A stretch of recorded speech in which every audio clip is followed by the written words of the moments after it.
Y bueno, bienvenidos a esta sesión específica del primer Congreso Internacional de Comunicación Clara. Estoy viendo que ya están conectados varios de los ponentes, la mayoría. De hecho, si os parece, hacemos una rápida comprobación de vídeo y de micro, más que comprobación, bueno, el hecho de que podáis encenderlo ya para luego en el orden establecido comenzar. No sé si estáis, Marc y Fernando, que os he visto por ahí conectados. ¿Podéis comentarme algo por aquí? Sí, hola, Hola. sí, estoy conectado. Hola, muy bien. El Fernando que veo es Fernando Polanco, entiendo, o es otro, porque había un Fernando conectado. Sí, no sé, ahora mismo. Bueno, entiendo que la comunicación la haces tú, ¿no? Sí, la hago Vale, yo. vale, perfecto. Está Virginia por aquí también. Hola, Virginia. Hola, ¿cómo están? Encantado de saludarte de nuevo. Igualmente. He ¿Se visto a escucha María bien? Dolores. Sí, sí, muy bien, todo por aquí, por España. Perfecto. Entonces, muteo. Hola, María Dolores, Madrid. hola, buenas tardes. Sí, sí, te escuchamos. Hola, y te escuchamos y te vemos. Hola, Hola. buenas tardes. Encantado. Pues, perfecto, Encantado. María Dolores. Tú sabes que eres la tercera, según el Ujú, programa. muy bien. A quien no he visto conectado es al cuarto ponente, a Leonardo. ¿Estás por ahí? Leonardo es Sí. compañero mío Ajá. y en este momento está en un evento y Vale, va a vale. conectarse más tarde de esta misma computadora. Perfecto. Si como es el cuarto, no hay problema. Claro. Vale. Y he visto que también estaba conectada María Betulia por ahí. Hola, Fernando. Ujú. Hola, ¿cómo estás? Hola, hola María. Te escuchamos muy bien y te vemos ahora también. Bien, Perfecto. perfecto. Bueno, muy Estupendo. bien. Bueno, pues como estamos todos y más todavía que se están conectando como asistentes, os recuerdo que estamos grabando la sesión y yo estaré también atento al chat por si cualquier asistente quiere plantear alguna cuestión para el debate. La organización ha planteado que haya un pequeño debate después de cada intervención, en lugar de dejarlo todo para el final, donde se pueden mezclar los temas y las ponencias. La ponencia, que sabéis que tiene que ser breve, tiene que ser un resumen ligero de 8 minutos, pues así tenemos otros 7 u 8 para preguntas y para debate. En ese sentido, pues bueno, yo creo que podemos empezar sin más dilación de la que ya pues hemos acumulado con estos 15 minutos. Y el primero que tenemos en el programa es Marc Vallés, junto con María Ángeles García y Fernando Polanco, que son los autores de La comunicación hacia la claridad del texto administrativo, un camino interdisciplinar y esquivo. Bueno, vamos a ver cómo de esquivo. Marc, has comentado que serías tú el ponente. Sí.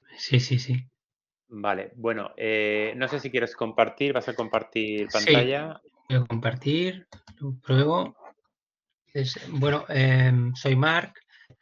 Buenas tardes a todos y a todas. Muchas gracias a la organización por aceptar esta comunicación. Sí, cuyo título es Hacia la claridad del texto administrativo tributario, un camino interdisciplinar y esquivo. Sí, este estudio, esta investigación nace en el marco de un proyecto de investigación del que ha hablado la doctora Formen esta mañana en extenso.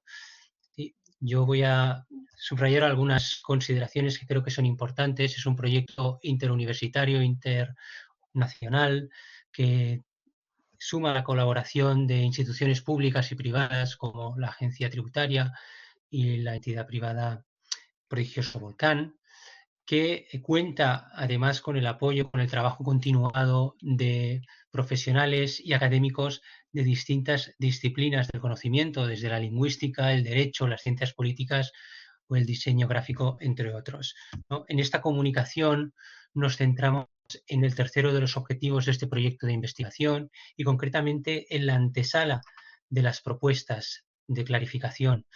Nosotros creemos que antes de un proceso de clarificación es importante partir de una concepción de claridad.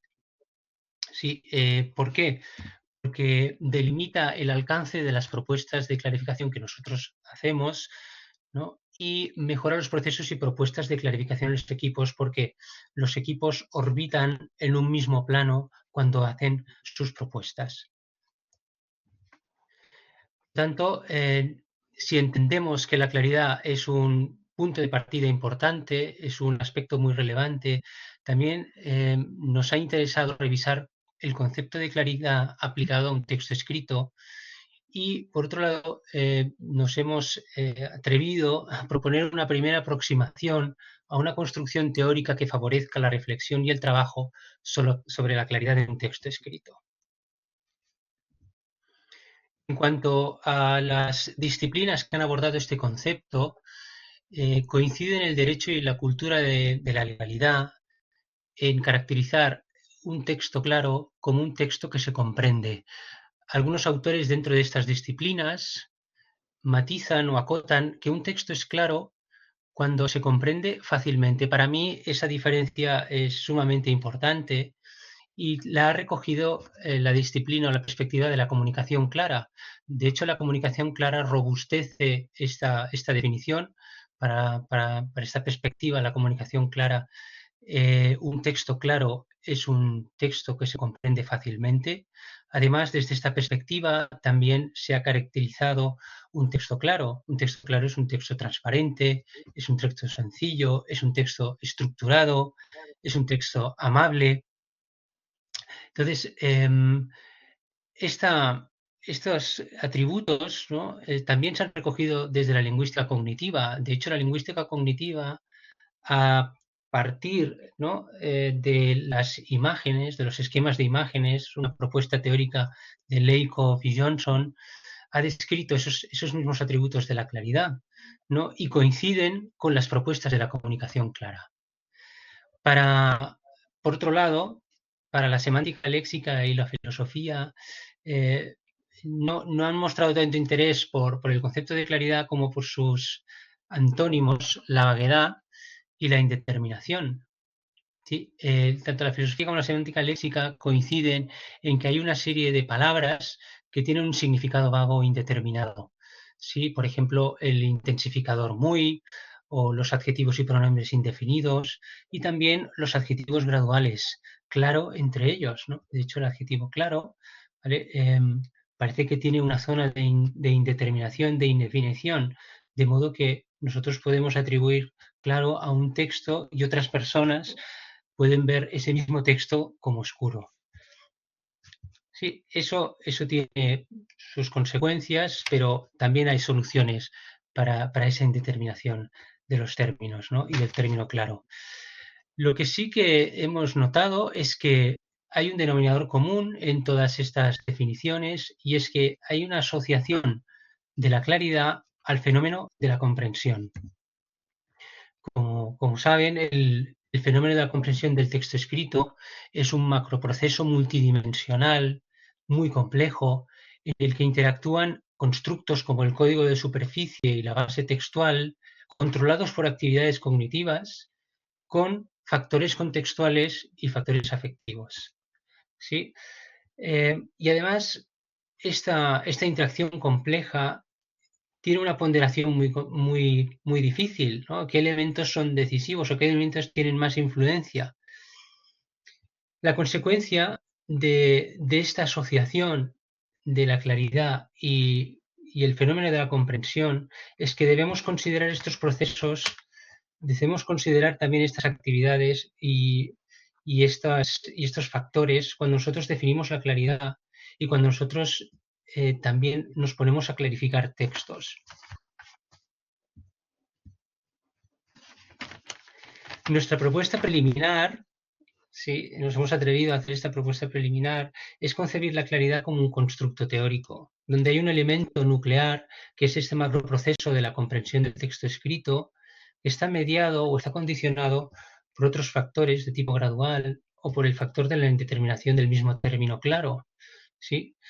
Entonces, creemos que este concepto nos puede ayudar a seguir en esa reflexión del concepto de claridad y nos suscita, nos puede ayudar también a encontrar o buscar respuestas a preguntas como cómo podemos facilitar la comprensión, cuál es la incidencia de la complejidad de un proceso en la claridad, ¿no? Cómo podemos reducir este factor de indeterminación.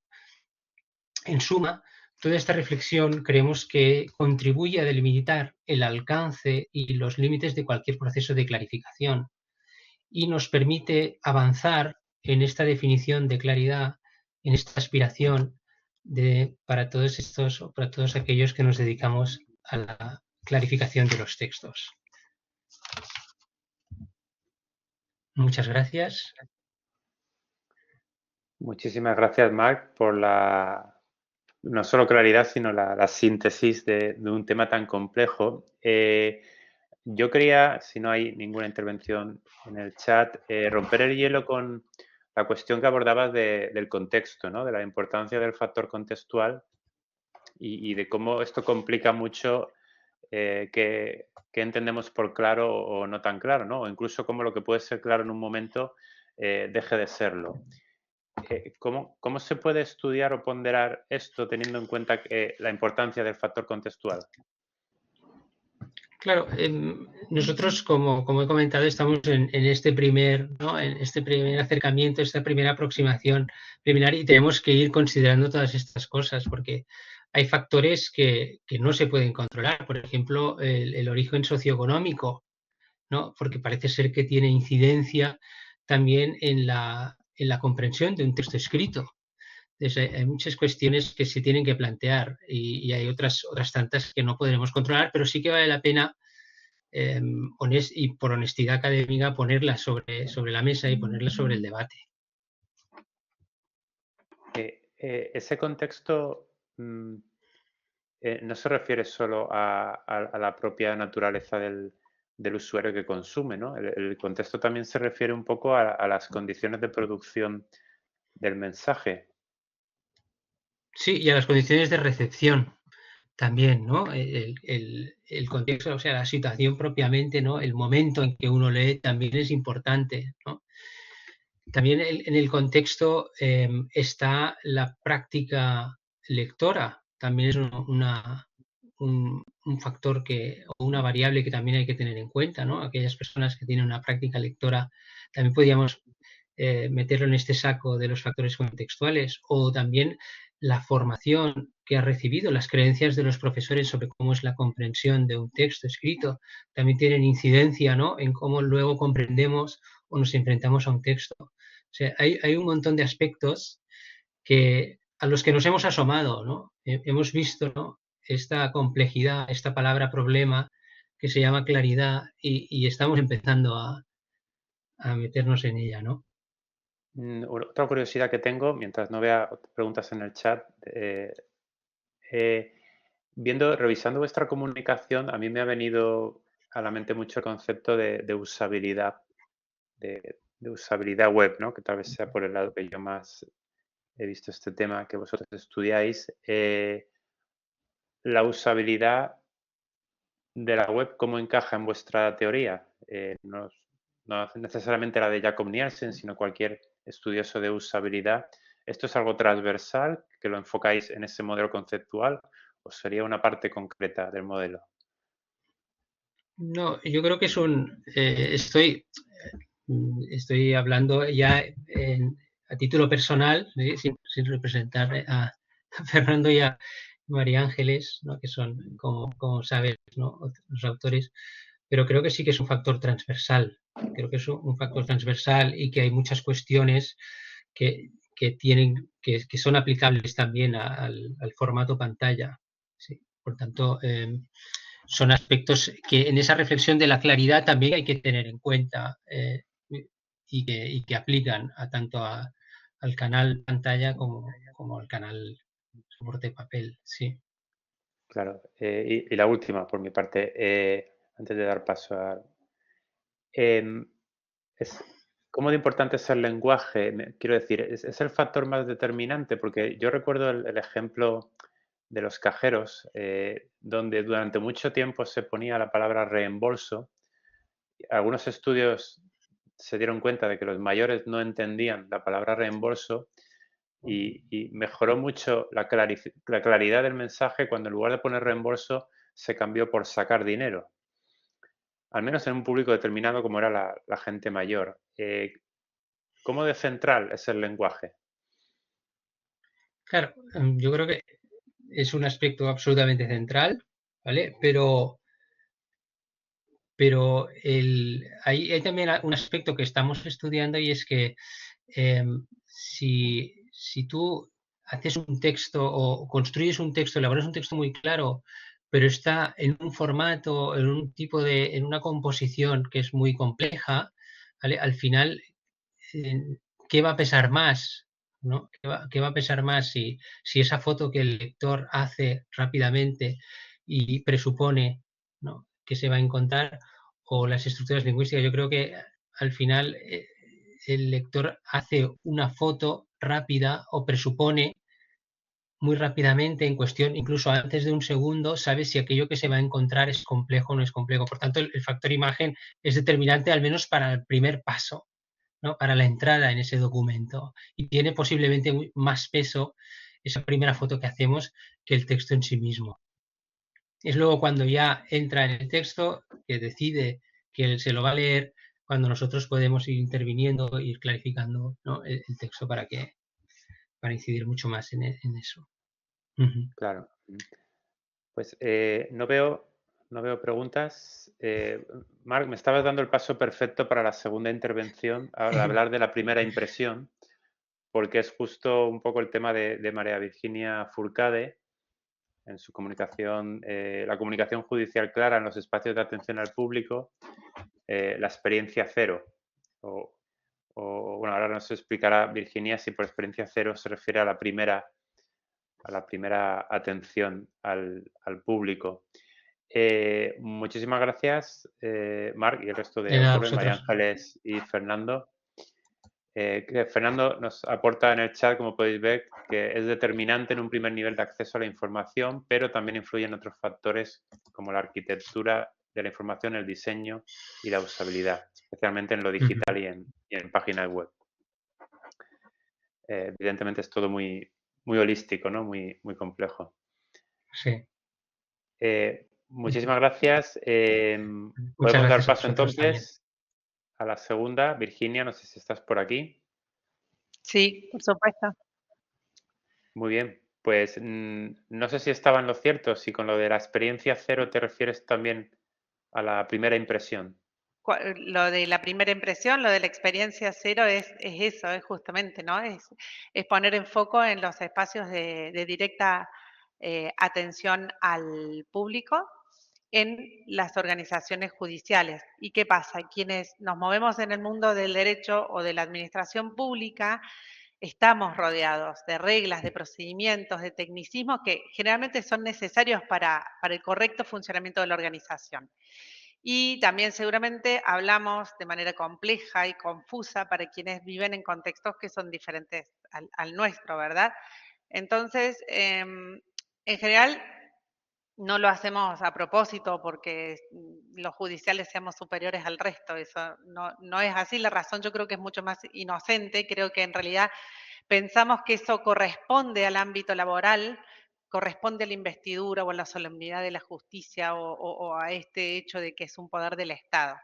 Entonces, eh, sin embargo, lo que yo destaco es que nada de estas razones, ni la investidura, ni la solemnidad de la justicia, ni el hecho de ser un poder del Estado, impide que nosotros como personal, como personas, frenemos esta rueda que está girando hace años, pongamos una pausa, miremos alrededor y tomemos conciencia del entorno y detenernos especialmente en la persona que tenemos al frente. Cuando trabajamos textos escritos, nosotros puede ser cualquiera y ahí están todas estas otras complejidades de las que hablaban antes y en los paneles, pero cuando estamos hablando de un contacto directo con una persona, yo ya sé quién tengo al frente y puedo ver ese contexto. Entonces tengo que frenar, mirar a la persona y pensar que de esa manera estamos realmente volviendo más eficiente a ese poder del Estado, en vez de alejarlo, acercarlo a la ciudadanía. ¿Y por qué? Porque ese poder del Estado no deja de ser un servicio. Entonces, vamos a prestar mejor ese servicio y las consecuencias de esa decisión personal mía, ¿no? De hacer las cosas de un modo distinto, serán positivas no solamente para mí como persona, para la persona que estoy atendiendo, sino también para toda la institución, y a eso apunto yo con esto de que esta experiencia cero de las personas en realidad el impacto que tiene es dejar una impresión casi imborrable y que a la larga en realidad forma la imagen que se tiene de la organización, ¿no es cierto? La imagen de la justicia. En este marco, yo considero que la clarificación del lenguaje es una herramienta que posibilita que la comunicación que surge de los poderes judiciales sea más eficiente y más responsable en todas las relaciones que entable, especialmente con la ciudadanía. Debe ser expresión de una gestión integral y consciente de la comunicación, ¿no? Entre lo judicial, digamos, reza un viejo dicho: el juez solo habla por sus sentencias. Ese es un viejo dicho que, mal que les pese a muchos miembros de la magistratura, en realidad ya no debe tener vigencia. En los actuales escenarios en los que nosotros nos movemos y se mueven las instituciones, tenemos que aceptar y considerar seriamente que los poderes judiciales comunican con sus acciones, más que con sus dichos, ¿sí? O sea, rescato esta idea de Joan Costa de que la comunicación es acción y la acción es comunicación. Y en ese sentido, no solo comunican las resoluciones judiciales, por supuesto, o una gacetilla de prensa, sino que también comunica lo que hace el Poder Judicial y cómo lo hace, ¿no? Entonces, me refiero a todas las formas de relacionarse con los públicos, con las partes durante un proceso judicial, con sus propios empleados, ¿no? En el rol de empleador, con sus proveedores cuando los contrata. Ahí tenemos también todos temas de sustentabilidad, un montón de temas que atraviesan toda la organización y que son todos mensajes que confluyen en lo que yo llamo un aura organizacional. Esta aura es percibida por los diferentes públicos. Y sostengo que en el Poder Judicial, igual que en cualquier otra entidad, existe una responsabilidad transdisciplinaria y transorganizacional de la comunicación institucional. ¿Sí? Es transdisciplinaria, ¿por qué? Porque puede resultar de decisiones o de acciones que no necesariamente son propias de un comunicador. ¿Sí? No son su exclusiva responsabilidad, no solamente va a comunicar en nombre del Poder Judicial un vocero de la institución o una oficina que hace las gacetillas de prensa, ¿sí? Por eso también se amplía el campo profesional. Y acá enlaza con el otro concepto del que hablaba, que la responsabilidad de la comunicación es transorganizacional. ¿Por qué? Porque la comunicación pasa a ser responsabilidad compartida de todas las personas que se desempeñan en una organización. Todas y cada una de ellas, con sus acciones, con sus decisiones, aporta su nota de color a esa aura que rodea la justicia como institución y cualquier otra organización, ¿verdad? Entonces, a partir de esta toma de conciencia de que nuestras acciones tienen una consecuencia importante, asumimos esta huella, esta experiencia en las personas que se relacionan con la justicia y que interactúan con sus integrantes. Por eso, destaco el importante rol que juegan justamente las mesas de entrada y los espacios de atención al público, porque colaboran con buena parte de la formación de esa aura organizacional y su quehacer se traduce directamente en una impresión, ¿sí?, que las personas se llevan consigo, producen experiencias. Hablábamos de la experiencia del usuario en lo que es comunicación digital, también en este tipo de comunicaciones, acá hay que tener en cuenta la experiencia. Y muchas veces estas mesas son, como titulaba la ponencia, la experiencia cero. Y ya lo dice el refrán, la primera impresión es muchas veces la que cuenta, ¿no? Y es la que se cuenta también. Y en el marco del ecosistema digital, hoy en día se tornan inmanejables las cosas que se cuentan, ¿sí? Entonces, yo desde el inicio menciono espacios de atención al público y no hablo de mesa de informes. Yo considero que informar y atender son acciones distintas y requieren competencias distintas. Entonces, la primera se relaciona con el qué comunico que implica proporcionar información correcta, actualizada, pertinente, ¿sí? Útil al usuario en cuanto al qué comunico, pero cuando además de brindar esa información decidimos también atender a la persona que solicita nuestro servicio, el enfoque principal pasa de decir a hacer. ¿Y hacer qué? A escuchar activamente, ¿no? A comprender la situación particular, a ver el contexto, a brindarle una respuesta personalizada, empática y adecuada a sus circunstancias. Se trata del cómo lo comunico. Y en este cómo comunicar, la clarificación se torna una herramienta esencial para que el proceso de comunicación sea exitoso. Entonces, en los espacios de atención al público, se debe aprender a desenvolverse entre variados ámbitos frente a una diversidad de destinatarios con diferentes destrezas, como hablábamos recién, destrezas comunicativas, grados de formación, distintas disciplinas, ¿no? Porque puede ser un ingeniero y sin embargo no saber nada de leyes, y entonces ahí no es una cuestión, digamos, de grado de formación, sino que simplemente es un contexto en el que se mueve es distinto. Y frente a esta audiencia que es tan heterogénea, tan diversa, se debe hacer, yo digo, un empático y consciente esfuerzo de adaptación de los contenidos, ¿no? Para eliminar lo superfluo, presentar la información de manera accesible, no dejar a nadie atrás. Gestionar el qué y gestionar el cómo. A partir de una reorientación comunicativa de mi tarea, ¿no? Como empleado de ese espacio, con una nueva premisa que es que la ciudadanía tiene derecho a comprender. Dispones Entonces, de un minuto sí, más, Virginia, antes de las preguntas. Perfecto, muchas gracias. Entonces, gestionar el qué y el cómo, decíamos, ¿no? Con los destinatarios en el foco, implica generar contenido que va a ser por el medio jurídico, judicial o administrativo, que va a ser comprensible para un público diverso, para no dejar a nadie afuera, ¿sí? Eso implica también accesibilidad a nivel de personas con discapacidad, que sea compatible con una amplia variedad de canales físicos y digitales y que involucre la comunicación escrita, oral, visual, remota y presencial, porque también podemos hablar de atención a través de chats, ¿sí? O el entrenamiento de un bot para poder contestar, pero que siempre haya una humanidad, digamos, responsable de eso. Entonces, para cerrar, los beneficios que tiene la comunicación clara impactan principalmente en la experiencia del usuario y de los justiciables, ¿sí? Que son las personas que vienen a recibir el servicio de justicia, convierte momentos que suelen ser de estrés, de angustia o por lo menos de incertidumbre en experiencias positivas y colabora con el rol pacificador del Poder Judicial en un Estado de Derecho. En esta odisea de clarificar la comunicación y hacerla más cercana y más inclusiva, la creatividad no tiene límite, por eso hablaba de todos esos espacios y esas dimensiones. El único límite es la legalidad, el ejercicio efectivo del derecho de defensa en juicio de las partes, y bueno, solo hace falta mucha empatía y un poco de coraje para salir del modelo establecido y aprender a pensar fuera de la caja. Muchas Muy gracias. bien, muchas gracias, Virginia.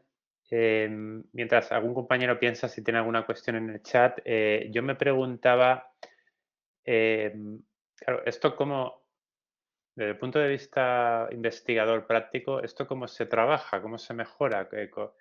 Con focus group, grupos de discusión con los usuarios potenciales del servicio. ¿Esto cómo se trabaja en Bien. la práctica? Yo creo, hay algunos poderes judiciales, particularmente en una provincia de Argentina, se está trabajando básicamente en capacitación de todas las personas que tienen atención al público. Se les hace una sensibilización en donde se les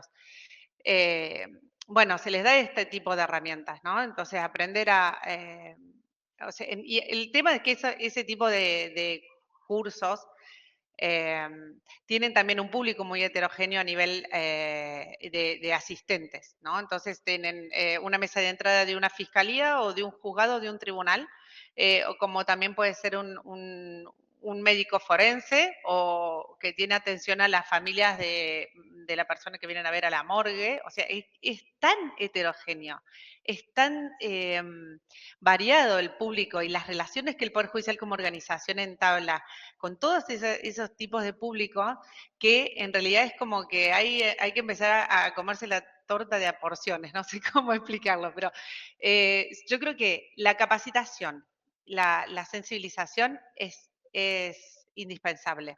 Nosotros tenemos en Córdoba particularmente, hay un comité de lenguaje claro y lectura fácil que fue creado por el Tribunal Superior y nosotros acompañamos de a poco, ¿no? A distintos espacios para clarificar no solamente lo que es redacción de sentencias, que para eso se hacen cursos de capacitación masivos en campus virtual a todos los integrantes del Poder Judicial, sino que además también acompañamos a algunas oficinas en algunos proyectos, por ejemplo, la oficina de jurados populares. Nosotros los hemos acompañado porque cuando notificaban, y decime si me extiendo mucho en el tiempo, pero cuando se notificaba a las personas que salían sorteadas en el, eh, en el padrón, digamos, para poder ser un jurado popular. No sé si la figura existe, por supuesto, en España los jurados populares que integran junto con los jurados legos, digamos, el tribunal para decidir una sentencia, generalmente son sentencias en cámaras penales, ¿no? Son siempre penales, digamos, y generalmente son delitos muy importantes. Entonces es una experiencia muy importante para la persona, que es un ciudadano común, que viene a integrar un tribunal. Estas personas recibían una carta que se llamaba declaración jurada, que tenía sellos y firmas, escrito en un lenguaje totalmente técnico y muy intimidante. Entonces la gente no se presentaba, directamente no iban o iban con un abogado pensando que estaban siendo imputados de algún delito. Entonces, bueno, los acompañamos en esto. Primero en simplificar, en ver, como decían recién también, como una cuestión, una mirada integral sobre la problemática. Nos dimos cuenta que a lo mejor el papel, lo escrito era muy incómodo, se hizo un formulario en línea, se trabajó con folletería y con diseño gráfico para explicarle la función del jurado y para quitarle todo eso que lo hacía muy intimidante. Se trabajó la redacción de este formulario para que sea más amigable y más comprensible.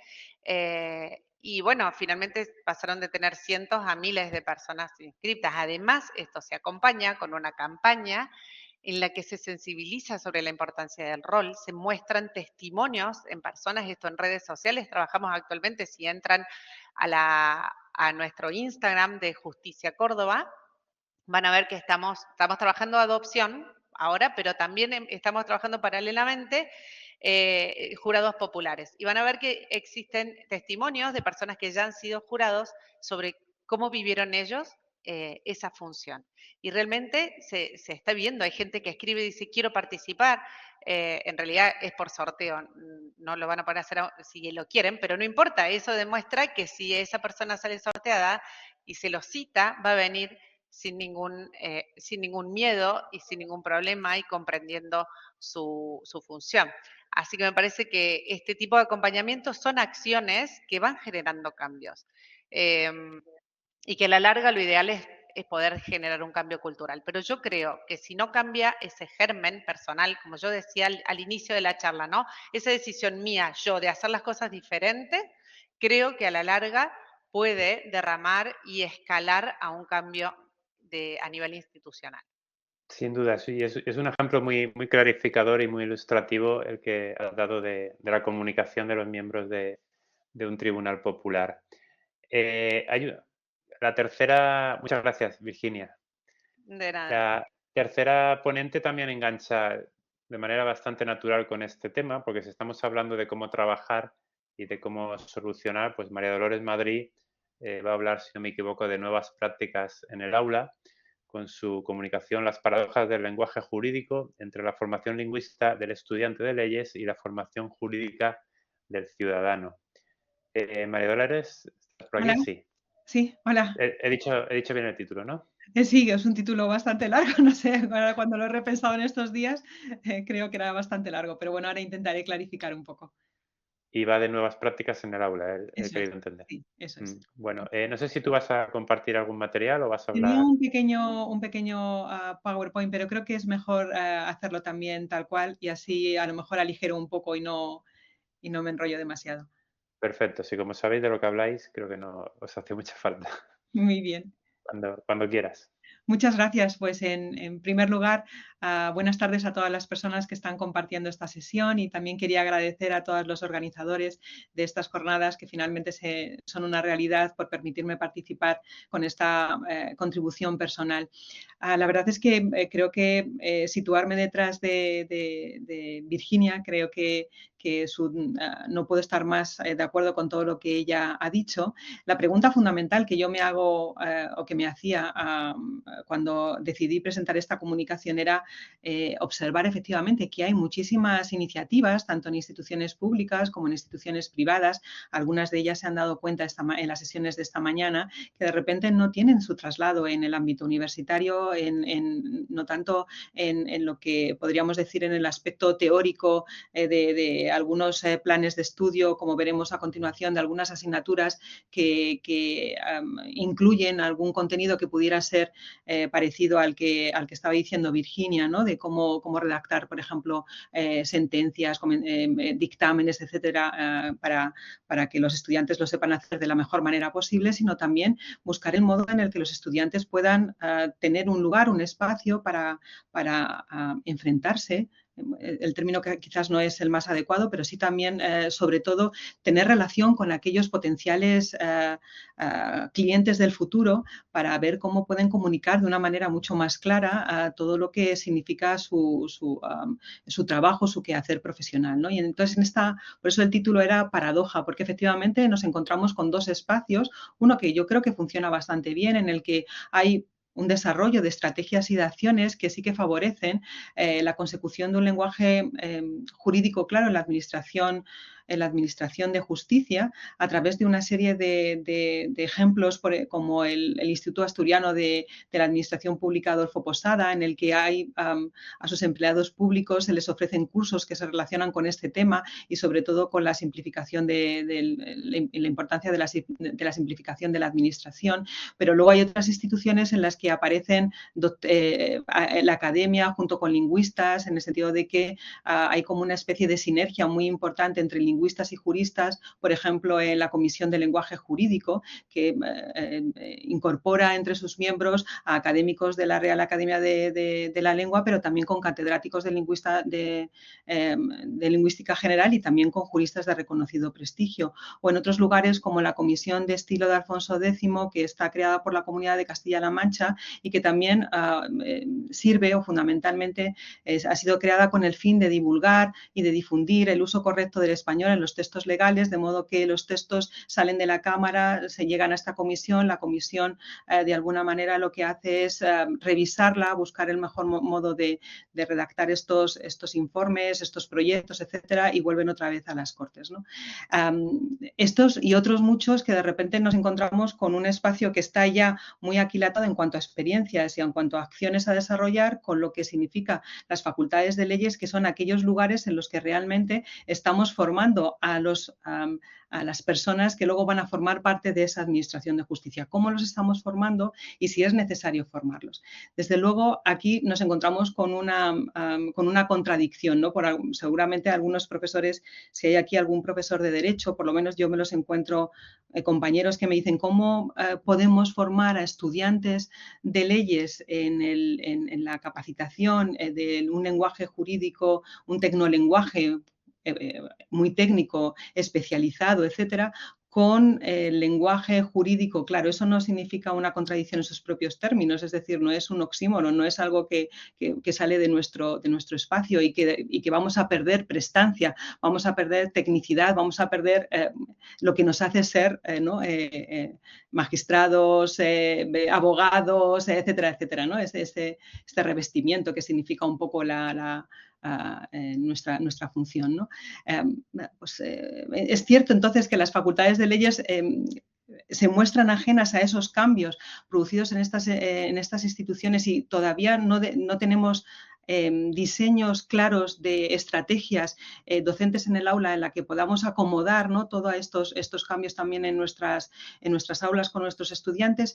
Bueno, Lo hemos empezado a hacer. Es cierto que los cambios, los planes de estudio que conllevaron la imposición, o bueno, no la imposición, pero la entrada del plan de Bolonia y por tanto que parecía una ventana de oportunidades para poder cambiar los currícula y poder incluir asignaturas que pudieran ofrecer esta posibilidad, se hizo de alguna manera. Es decir, hubo algunas asignaturas como habilidades del jurista, en otras facultades se llama habilidades del profesional, lenguaje jurídico, argumentación jurídica, que desde luego partían de yo creo como un valor de gran atractivo en la formación de los futuros juristas, porque se introducían algunos asuntos como las técnicas instrumentales.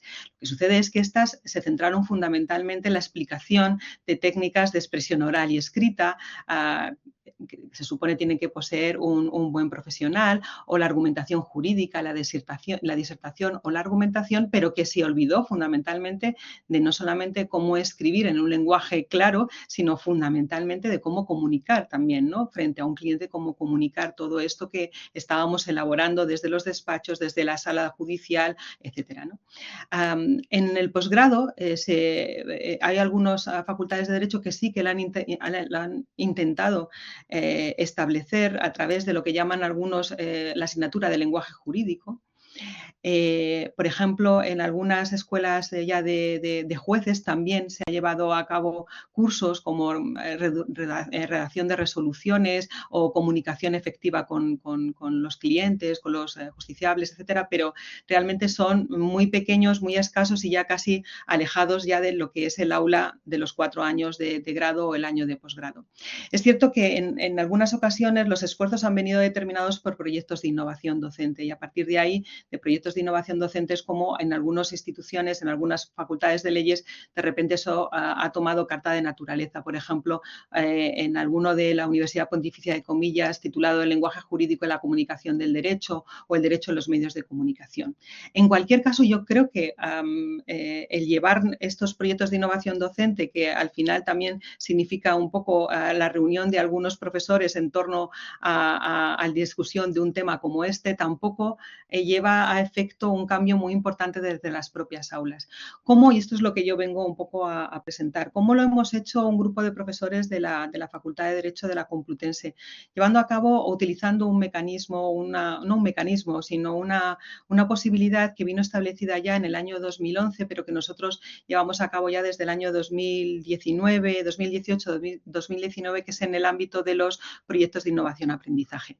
Estos proyectos de innovación-aprendizaje que tienen o que se incorporan como estrategias docentes dentro de un marco de responsabilidad social y de promoción de la sostenibilidad universitaria, que se supone que es una respuesta a través de la educación para mejorar una necesidad social. Y lo que es más importante, que ponen en relación, en conexión a la universidad o a las facultades y, por supuesto, a las aulas con algunos colectivos. A instituciones, por ejemplo, como el Ayuntamiento de Madrid, el Ayuntamiento de Coslada o la Plataforma del Sector Tercero de la Comunidad de Madrid, y otras tantas, como es la institución con la que nosotros colaboramos, que es el grupo Accede, que es un grupo que también se desarrolla en la Facultad de Educación de nuestra facultad y que tiene como fin fundamental es el de la capacitación de estudiantes con diversidad funcional, fundamentalmente con personas que tienen problemas no solamente de comunicación, sino también de aprendizaje. Y se ha diseñado un módulo, un curso durante un año completo, no solamente acuden al aula, sino que luego también tienen sus prácticas externas y entonces conocen la universidad y se les, durante un año, comparten el espacio con el resto de los estudiantes. ¿Qué es lo que hemos hecho? Trabajar con los estudiantes de Derecho, con algunos estudiantes de Derecho y con estos estudiantes, de tal manera que en el aula lo que hacemos fundamentalmente, estos 3 años que llevamos colaborando con ellos, es buscar los espacios en asignaturas como Derecho Civil o asignaturas también como Derecho del Trabajo para poder utilizar los recursos necesarios para, en primer lugar, formar a nuestros estudiantes en la necesidad de que tienen que hacer un esfuerzo no solamente por conocer el lenguaje jurídico técnico, sobre todo nosotros estamos casi siempre en tercero y cuarto, sino que también tenemos que enseñarles a que tienen que comunicar a personas que efectivamente a las personas legas, y además también con personas que tienen, en este caso, una discapacidad intelectual. Trabajamos utilizando a los estudiantes para que, por ejemplo, hagan guías. Dentro de 2 semanas están trabajando para hacer guías sobre contratos de trabajo para aquellos que se celebran para las personas con discapacidad funcional, pero también estamos trabajando con ellos para explicarles las últimas modificaciones de la ley de discapacidad, sobre todo en un apartado muy concreto que significa la reproducción sexual, ¿no? Para que ellos, con todas estas modificaciones que significa el alejamiento del tutor, a qué personas pueden acudir, dónde pueden acudir, cuáles son sus derechos, de repente estos estudiantes de Derecho trabajamos primero previamente con ellos en el aula, y después ellos trabajan con estos estudiantes en reuniones particulares en las que ponen en contacto con ellos y empiezan a tener un diálogo muy efectivo unos y otros, preguntando, y realmente yo creo que es enriquecedor tanto para los estudiantes de Derecho como también para estos estudiantes que nos acompañan durante un curso completo. La mayor parte... Después de un minuto más. Sí. Normalmente lo hacemos con grupos pequeños, nos gustaría que fueran grupos también, que cada vez fueran grupos más grandes, y lo hacemos en algunas asignaturas, no en todas. No creo que solo porque hay algunos profesores que, como decía anteriormente, todavía tenemos que luchar contra esa inercia que se impone desde las facultades de leyes de que lo importante es que aprendan ese lenguaje jurídico, ¿no? que aprendan el lenguaje especializado, sino que busquemos también los lugares, los espacios para poder ser útiles también a la sociedad, de modo que eso, referido a la primera pregunta que me hacía, ¿qué podemos hacer en las facultades de Derecho?, significaría también recapacitar sobre cómo queremos que los estudiantes de Derecho aprendan, ¿no? No solamente con la competencia, con el aprendizaje, sino también con unos valores y, desde luego, con la legitimidad que descansa en las instituciones del Estado de Derecho. Bueno, creo que lo he dicho más o menos todo. Perfecto, has dicho muchísimas cosas. Muchas gracias, María Dolores. Yo me estaba preguntando cómo ha sido la acogida de los alumnos, ¿no? La opinión que tienen ellos de estas nuevas prácticas y de enseñar de otra manera, otro tipo de cosas. A los estudiantes de Derecho que les ha costado muchísimo. Al principio no pensaba que fuera tan difícil, pero de repente se han encontrado con dificultades no solamente de escritura, porque tenemos que volcar en guías sencillas, bueno, con lenguaje jurídico claro y sencillo también para personas con diversidad funcional, todo un grupo de términos que resultan incluso difíciles de entender a personas que no tienen una discapacidad. Por ejemplo, el año pasado explicamos las nóminas. Ellos, que pensaban que las nóminas eran muy fáciles de explicar porque las utilizaban, las hacían prácticas continuamente en el grado de Relaciones Laborales, cuando tuvieron que explicarlo a estos estudiantes, tuvieron que poner en juego muchísimo de ellos mismos para poder hacerlo. Lo hicimos, ellos, incluso algunos de ellos, utilizaron el espacio que habíamos creado en el aula para poder desarrollar estos trabajos en forma de trabajos fin de grado, de tal manera que continuaron con esa experiencia en un trabajo de indagación posterior que supuso, pues, 2 o 3 trabajos fin de grado que hablaron sobre esta cuestión. Los estudiantes que vinieron de fuera estaban encantados. En primer lugar, porque la mayor parte de ellos necesitaban que no solamente sentirse parte de la universidad de una manera, digamos, más bien formal, en el sentido que están en la facultad de educación y, bueno, pues evidentemente se ven a otros estudiantes. Lo que querían era compartir el aula con otros estudiantes de la universidad. Y de repente encontrarse el encuentro con estos dos grupos fue muy, muy interesante. Ellos estaban los nuestros estaban pensando que eran personas que no tenían ni idea de cuáles eran sus derechos, se encontraron con personas que sabían sus derechos, pero que tenían muchas dudas, ¿no?, con respecto a la lectura de los documentos, o cuando iban al juez muchas veces no entendían y ellos querían expresarse, no entendían ese lenguaje técnico. Y yo creo que hubo una sinergia ahí bastante interesante que nos ha llevado a repetir estos 3 últimos años con diferentes grupos y con diferentes profesores y con diferentes asignaturas.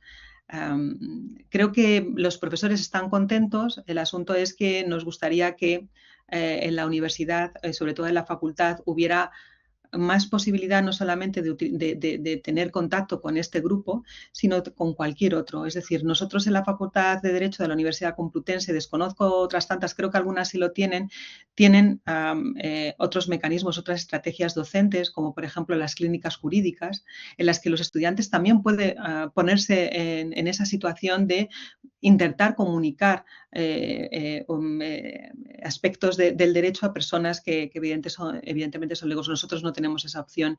Entonces lo hemos hecho a través de este grupo y a través de este primer proyecto de aprendizaje-servicio, que luego lo hemos llevado ya a efecto en el aula, en las aulas, en algunas clases de algunas asignaturas. Qué bien, qué útil y qué importante darle esa continuidad que mencionabas para poder seguir. Si no hay preguntas de compañeros en el chat, que parece que no. Bueno, pues muchas gracias, María Dolores. Gracias. Podemos dar paso a Leonardo Altamirano, si estás por ahí. Es el autor de la comunicación, la reversibilidad del contenido como criterio para establecer los límites en la clarificación del discurso jurídico. Hola, hola. Hola, Leonardo, ¿qué tal? ¿Me escuchas bien? Sí, perfectamente. Bueno, muchas Bueno, no gracias. sé si tú vas a compartir material o vas a No, hablar no, como tu voy a compañera. hablar. Así es. Estupendo. Bueno, pues entonces, dicho el título, cuando quieras. Bueno, muchas gracias por la posibilidad de compartir en rigor algunas preocupaciones y algunos caminos que estamos pensando para resolver esas preocupaciones. Particularmente el tema que yo trabajo es la aplicación de procesos de clarificación al discurso jurídico en el ámbito de la administración de justicia. Yo trabajo en el Poder Judicial y nosotros implementamos algunos procedimientos de clarificación.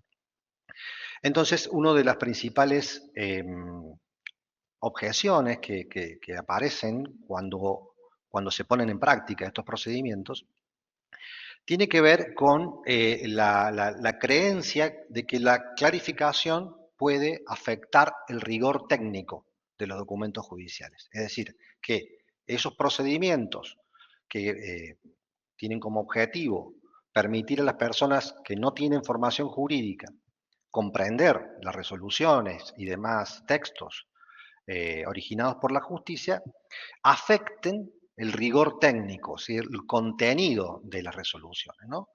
En algunos analistas, teóricos, juristas han planteado que la clarificación puede generar, por ejemplo, motivos de impugnación a esas resoluciones, o que se pone, digamos, en riesgo la precisión, ¿no?, la precisión de los conceptos jurídicos.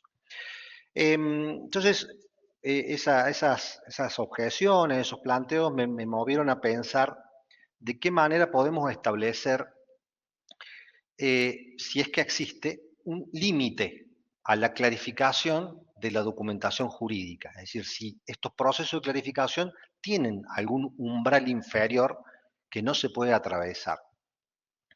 Entonces, en ese camino, lo que yo estoy trabajando es una aplicación, un intento por aplicar algunas propuestas que Umberto Eco plantea para la traducción al proceso de clarificación. Es decir, Umberto Eco plantea que uno de los rasgos particulares de la traducción como tipo de interpretación es lo que él llama la reversibilidad del contenido. Es decir, cuando uno traduce un texto, el texto traducido debe permitirnos recuperar de alguna manera el texto de partida, el texto original, aunque esa traducción modifique el plano, y de hecho siempre lo hace, modifique el plano de la expresión, ¿sí? Por supuesto, cuando uno traduce, hace una interpretación interlingüística entre dos sistemas semióticos completamente distintos, como son dos lenguas naturales diferentes. Pero lo que plantea Eco es que si el texto traducido no nos permite volver al original de alguna manera, y después discutimos esa cuestión, si no nos permite volver de alguna manera, si no significa algo equivalente, no estamos frente a una traducción, estamos frente a otra cosa, una nueva obra, ¿sí?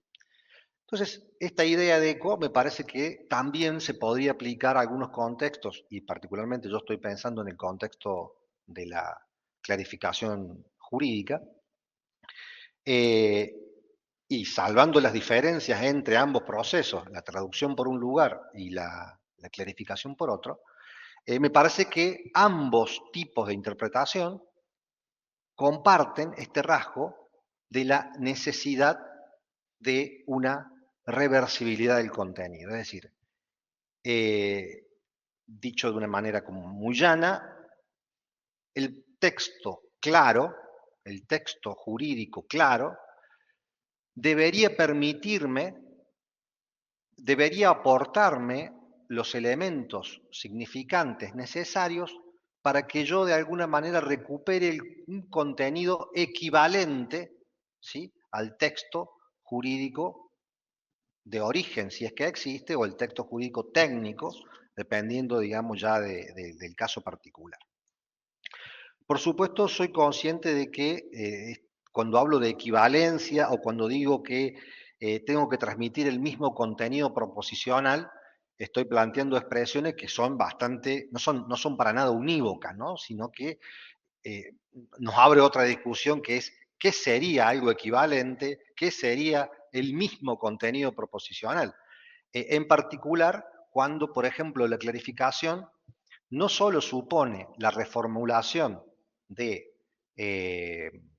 texto de materia verbal a través de otra materia verbal, por ejemplo, si uno pone un sinónimo, si uno hace una simplificación léxica, si uno modifica la sintaxis de un texto jurídico, ahí estaríamos en el plano de la reformulación, sino que a veces hay procedimientos de clarificación que involucran un reemplazo de la materia significante.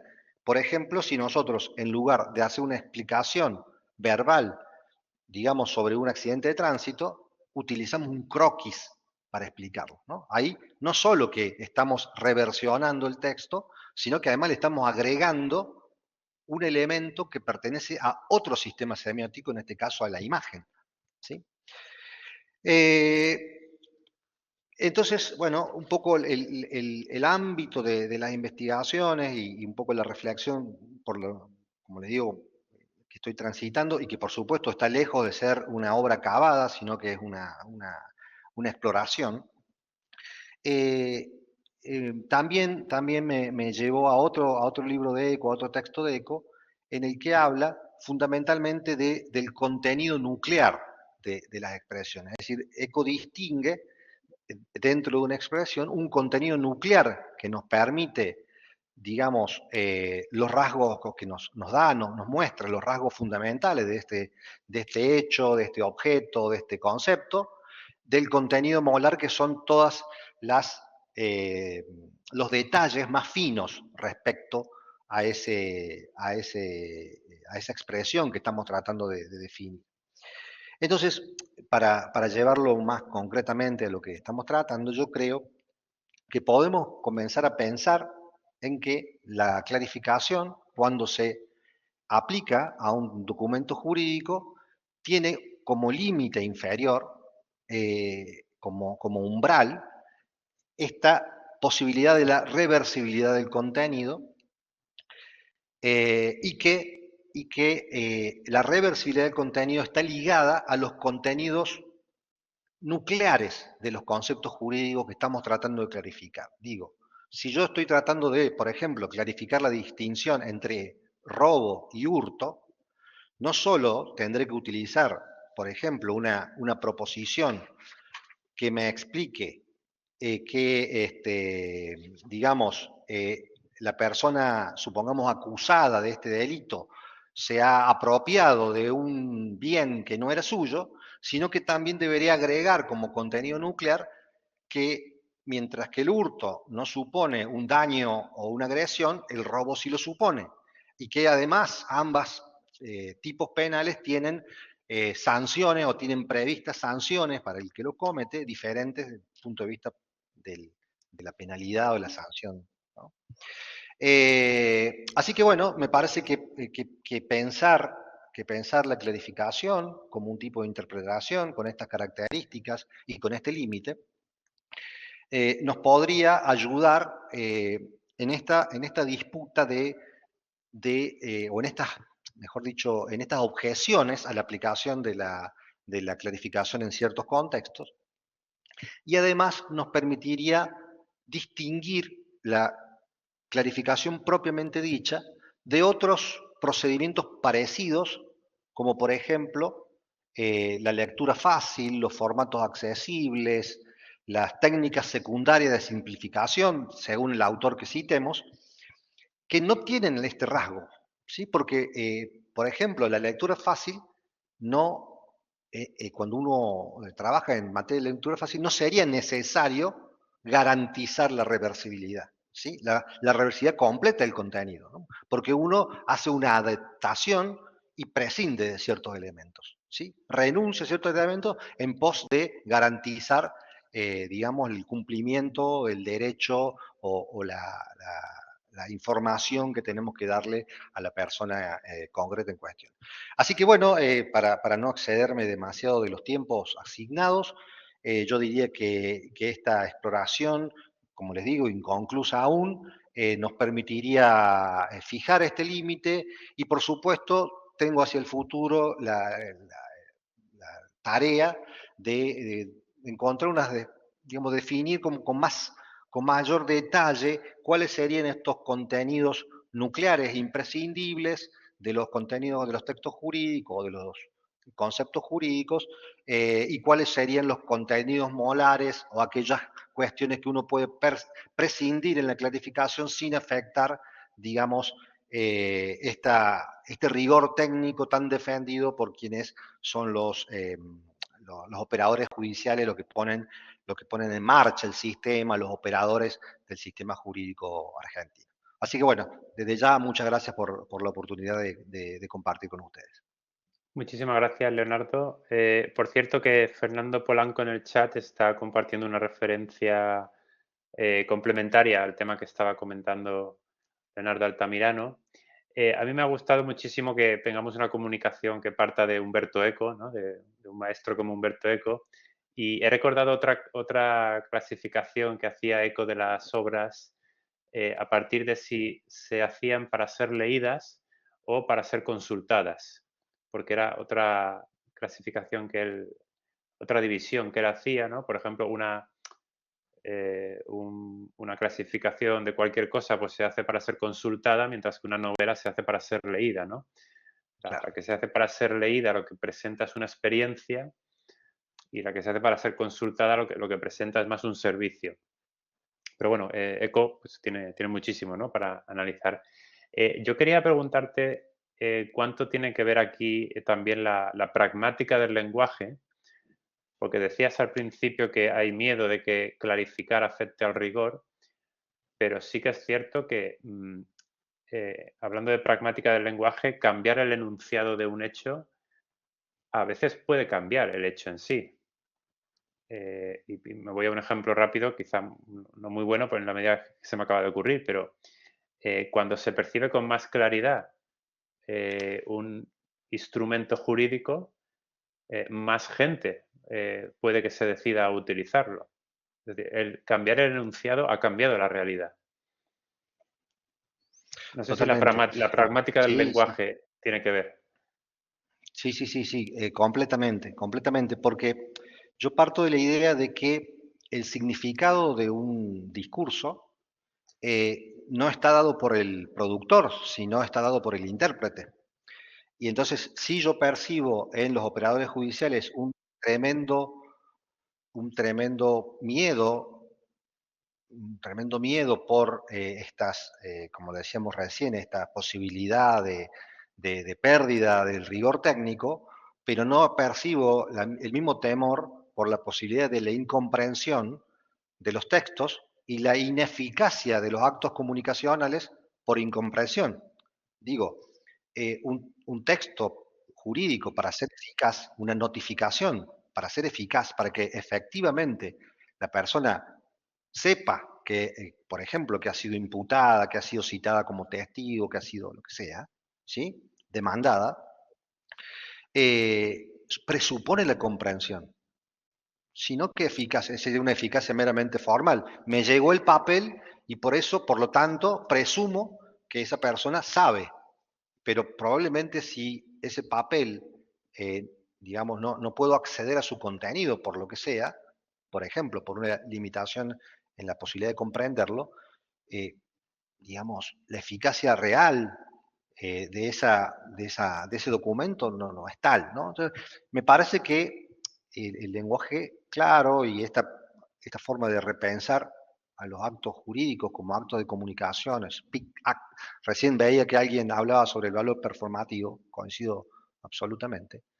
Me parece que pone en discusión también las prácticas cotidianas de los poderes judiciales y de la administración de justicia en general, no solo el poder judicial, sino la práctica de la abogacía en general, porque nos hace pensar respecto de lo que causan los textos jurídicos, ¿no? De lo que provocan los textos jurídicos, de lo que causan en los intérpretes, que en definitiva son los que tienen que soportar para bien y para mal las consecuencias, y en esto lo veo claramente a la dimensión pragmática, las consecuencias de esos textos que son performativos, que son textos que crean. Bourdieu tiene una expresión maravillosa que dice, son magia social, ¿sí? A través de un acto lingüístico, si ustedes quieren, podemos pasar a ser de inocentes a condenados. Podemos dejar de ser padres o comenzar a serlo, ¿sí? Entonces, me parece que ahí, por eso me parece tan importante definir lo más detalladamente el ámbito, los límites y las formas de la clarificación del discurso jurídico. No sé si te contesté, pero bueno. Perfectamente. Muchísimas gracias. No sé si hay más comentarios en el chat. Bueno, hablando de Umberto Eco, pues, y de esa clasificación que hemos dicho, un diccionario sería una obra para ser consultada, no leída.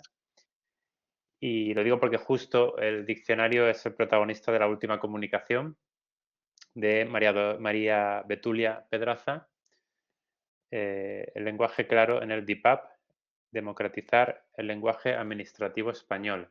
Yo me he enterado de que el DIPAP es un diccionario gracias a esta comunicación. María, ¿estás por ahí? Aquí estoy. Te escuchamos y te vemos. Perfecto. Bien, voy a compartir la Muy presentación. bien. Soy María Betulia Pedraza, soy investigadora del programa María Zambrano en el grupo de investigación NEOLCID del Departamento de Filología Española de la Universidad Autónoma de Barcelona, y allí desarrollamos un proyecto de investigación que comenzó en el año 2014, que se llama Diccionario Panhispánico de la Administración Pública, que se enmarca dentro de también otro gran proyecto que es la construcción del corpus panhispánico de la Administración Pública. Dando un poco de contexto para esta propuesta surgió realmente en el marco de mi tesis doctoral, que daba cuenta del estudio de la lengua de la administración pública, pero desde esta perspectiva más bien panhispánica, atendiéndonos pues a lo que son los principios de la política lingüística de la RAE y de la SALE.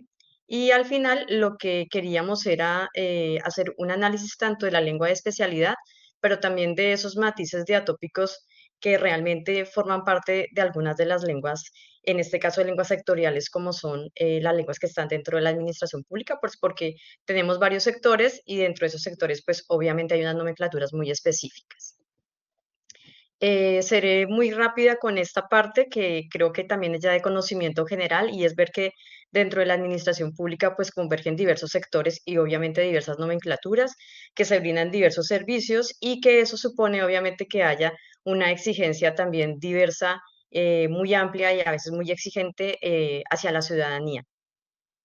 Ya me ubicaba yo dentro de lo que era ese gran modelo comunicativo que se había estudiado ya previamente también por otros autores, pero que yo había decidido incorporar dentro del estudio, que era el modelo de la comunicación entre la administración y la ciudadanía y cuáles eran esos canales a través de los cuales se podía llevar a cabo esa comunicación. Uno de esos era obviamente el canal oral, el de toda la vida, antes de la pandemia, que estaba realmente dado como por la atención en oficinas, pero también por atención telefónica y que de alguna manera pues generaba también o proporcionaba esa orientación al contenido de los documentos, porque también el punto que movió un poco el proyecto de investigación era cuál era el problema que realmente tenía la gente cuando recurría a algunas oficinas de la administración. Y uno de los problemas realmente era el trámite, resolver trámites.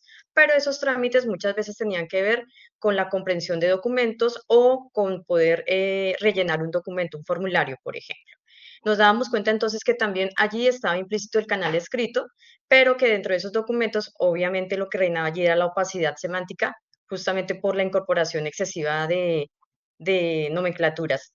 Y al final nos dábamos cuenta también que con toda la revolución digital, los gobiernos se estaban volcando y en general las empresas a lo que eran los canales digitales y en el caso específico de las instituciones, pues había algunas posibilidades. Una de estas era la ventanilla única y la otra era la incorporación de chatbots que de alguna manera pues proporcionaban esa ayuda que en otra época estaba dada en las oficinas donde se hacía una comunicación presencial.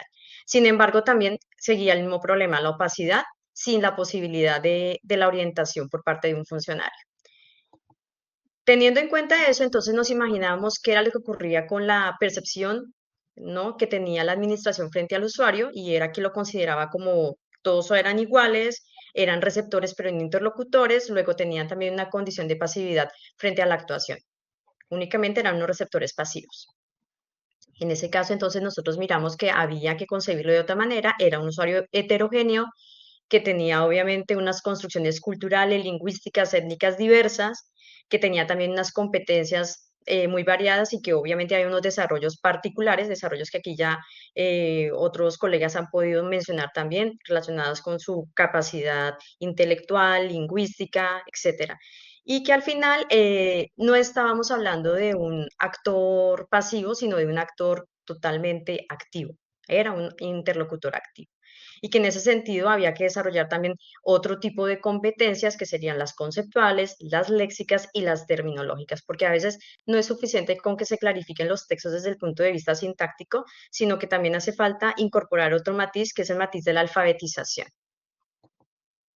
Entonces, pensamos también en qué hacer para personalizar esa comunicación administrativa, porque seguimos hablando del lenguaje claro, de la simplificación, de la claridad dentro de la comunicación, pero sabemos que también hay una gran diversidad de usuarios que necesitan también que esos productos que les proporcionemos al final vayan dirigidos a ellos y puedan suplir sus necesidades en mayor o menor medida. Pues vemos entonces que la revolución de las tecnologías ha hecho que haya un cambio también de percepción, de visión del ciudadano. Vemos que ahora es un ciudadano activo, que busca también una interlocución válida por parte de las instituciones.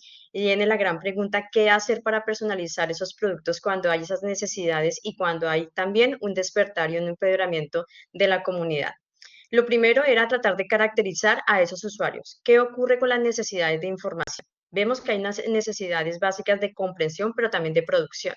Y esa caracterización pues teníamos que obtenerla de algún lado. Y efectivamente, para la época que inició este proyecto, ya hace unos 7, 8 años, veíamos que habían bastantes informes en línea, al menos para la época, por parte de instituciones que nos podían proporcionar también datos muy fiables sobre cuáles eran los problemas de incomunicación que tenían las personas. Claro, hoy por hoy ya tenemos la posibilidad de hacer encuestas mucho más precisas, ¿no?, con comunidades más pequeñas que nos muestran esos problemas de una manera mucho más exacta.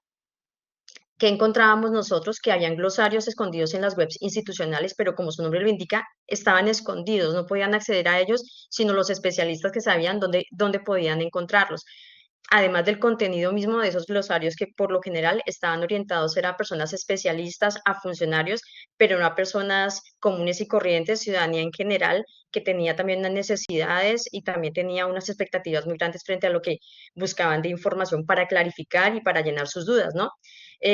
Encontrábamos definiciones en los documentos administrativos, una especie de glosas, pero que muchas veces tampoco llenaban esa expectativa de información que necesitaba el usuario para poder seguir adelante con su trámite.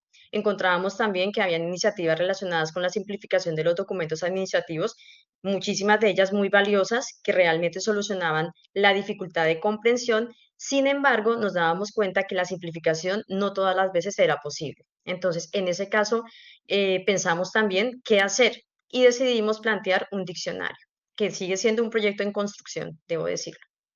Ese proyecto inicialmente se hizo a partir de esta herramienta que se llama el Corpus Panhispánico de la Administración Pública, que lo que hizo fue recoger información que estaba en la web, en las webs institucionales, que estaba obviamente delimitada porque pues es muchísima la información que hay en español, si teníamos en cuenta lo que dije al inicio, de la política lingüística panhispánica, era ver qué países compartían la lengua como lengua oficial y desde esa perspectiva ver cuál era el ordenamiento jurídico administrativo de cada uno de esos países para ver si habían diferencias.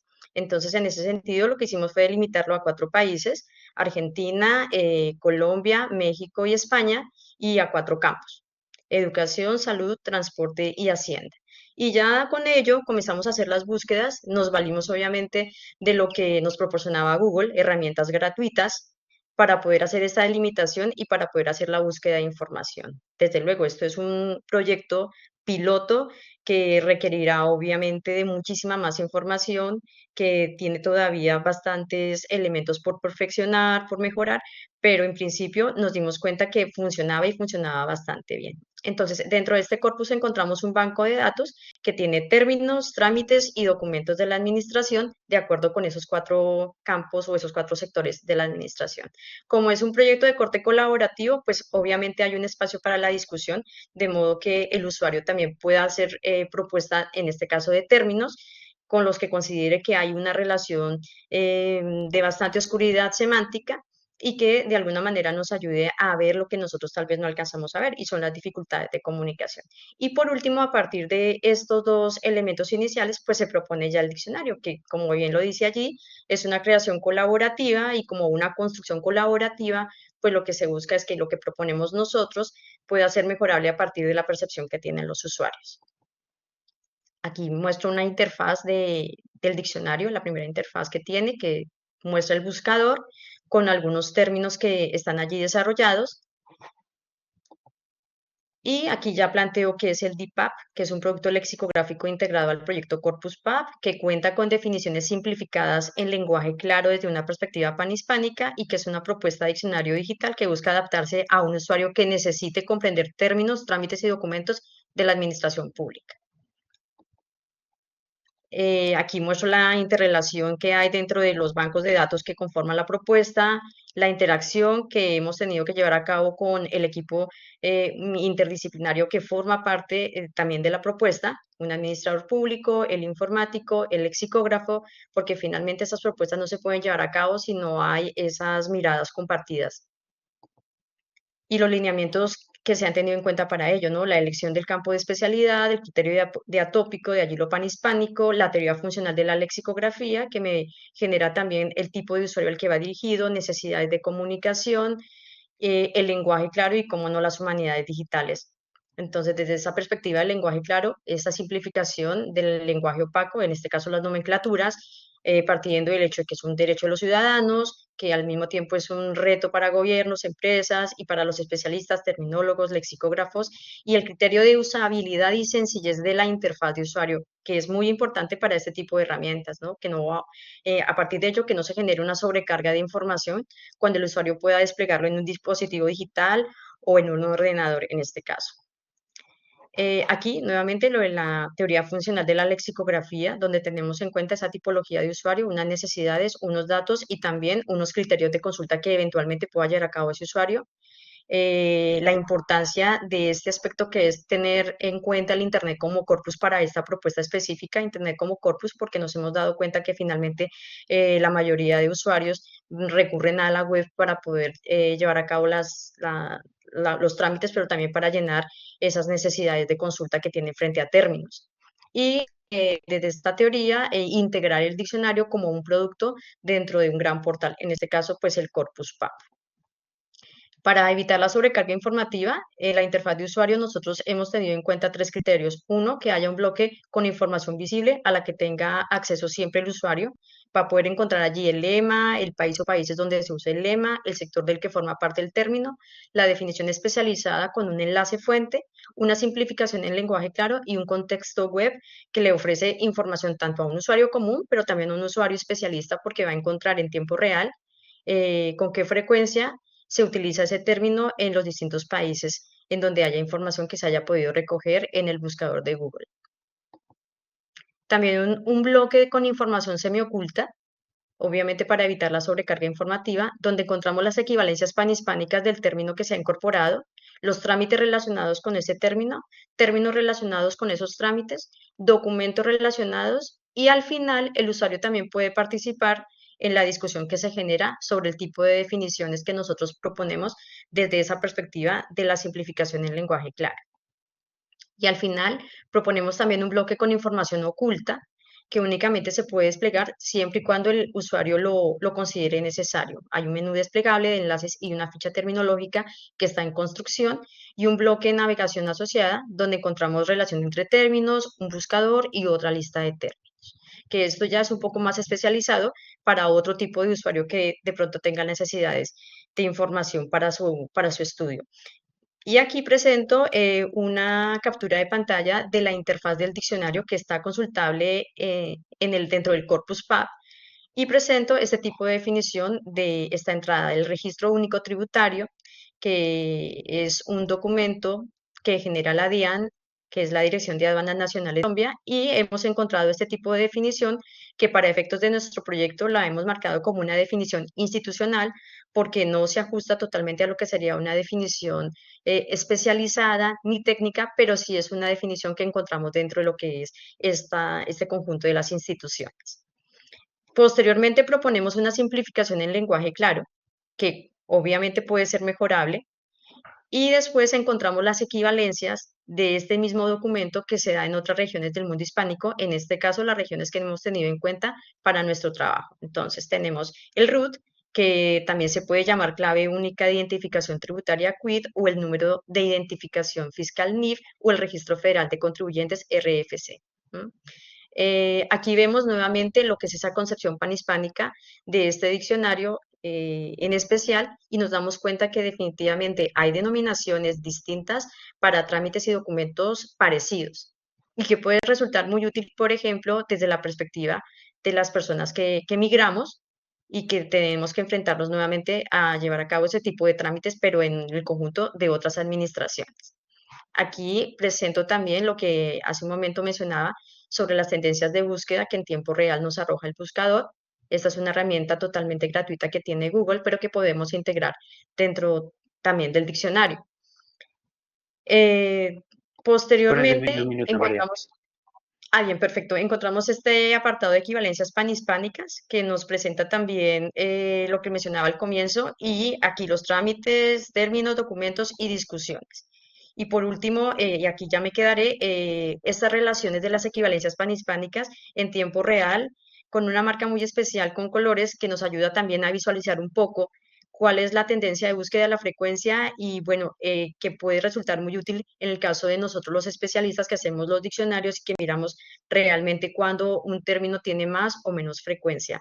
Creo que lo dejaré allí de momento. Es mucho más, pero creo que va bien por ahí. Sí, va perfecto y no te preocupes, María, que nos hemos hecho una idea muy clara del proyecto, del producto, que sin duda es muy interesante y dices que está en construcción todavía. Ojalá que dentro de poco se pueda ver al menos una primera beta muy usable. Yo tenía una pregunta, pero realmente al final de la charla la has contestado, porque cuando has empezado a presentar la estructura de cómo se presenta el término. Yo te quería preguntar que cómo iba a resolver el diccionario, claro, las diferencias culturales que pueda haber, ¿no? Entre España, Argentina, Colombia, ¿no? De países que comparten idioma, pero que tienen jergas diferentes, ¿no? Y culturas, pero bueno, realmente sí que se ha visto claro que se puede resolver bien, ¿no? Sí, de hecho, nosotros ya tenemos planteadas 16 palabras donde vemos esa diferencia más que cultural, esa diferencia diatópica. Ujú. Porque, claro, cuando vemos lo que es la caracterización de la lengua española desde esa perspectiva panhispánica, pero también policéntrica, vemos que no únicamente afecta a la lengua general, sino que, al menos en el caso de la lengua de la administración pública, viendo esa taxonomía que se hace sobre los sectores que están implicados dentro de lo que es esa construcción de la administración, vemos que sí hay diferencias desde el punto de vista de las nomenclaturas.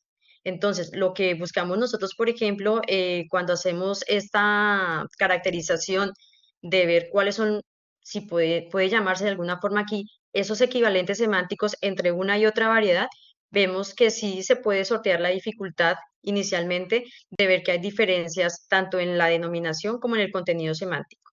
Con lo cual, un usuario, cuando llega al diccionario, puede ver que puede consultarlo y que puede pasar de una definición a la otra simplemente a un golpe de clic, porque el diccionario ya es consultable en la página web del Corpus PAP y allí encontrarán una pestaña que lleva directamente al diccionario. Entonces sí la hemos sorteado porque dentro de lo que se hizo inicialmente, que fue el inventario léxico, en el corpus inicial. eh, Obviamente dentro de lo que fue todo el vaciado lexicográfico inicial, se hizo un vaciado para cada uno de los países, de acuerdo incluso con los diccionarios que para la época existían en papel, diccionario de la administración y varios diccionarios de administración, tanto de Argentina como de México, como de Colombia y obviamente de España. Y ya posteriormente los que íbamos encontrando en las webs. Desde luego, a partir de la pandemia, los gobiernos se volcaron masivamente a la web, casi que todos los gobiernos se volvieron digitales y hubo acceso a muchísimos más documentos y muchísima más información que pudimos ir recogiendo. Entonces, la manera de resolverlo dentro del diccionario es justamente esa, encontrar que de todas maneras, pese a las diferencias que desde esa misma construcción de los estados y se ha dado, ¿no? En términos de lo que ha sido América y España, el usuario puede consultar y puede ver que pese a esas diferencias, allí están consignadas justamente esas diferencias, de modo que pueda resolver esas dudas semánticas, pero también pueda aplicar posteriormente esa información en un trámite, que era lo que a nosotros nos interesaba. No sé Perfecto, si he María. resuelto la duda. Sí, sí, perfectamente. Muchas gracias, María. Tenemos que dejarlo aquí. Muchas gracias a todos los comunicadores y a la cerca de treintena de personas que han formado parte de esta sesión tan interesante, realmente lo digo, y de la que yo en particular he aprendido mucho y seguro que también todos los asistentes. Muchas gracias a todos y nos vemos en la próxima. Muchas Muchas gracias. gracias. Gracias, José María. Hasta Adiós. luego. Adiós. Hasta luego.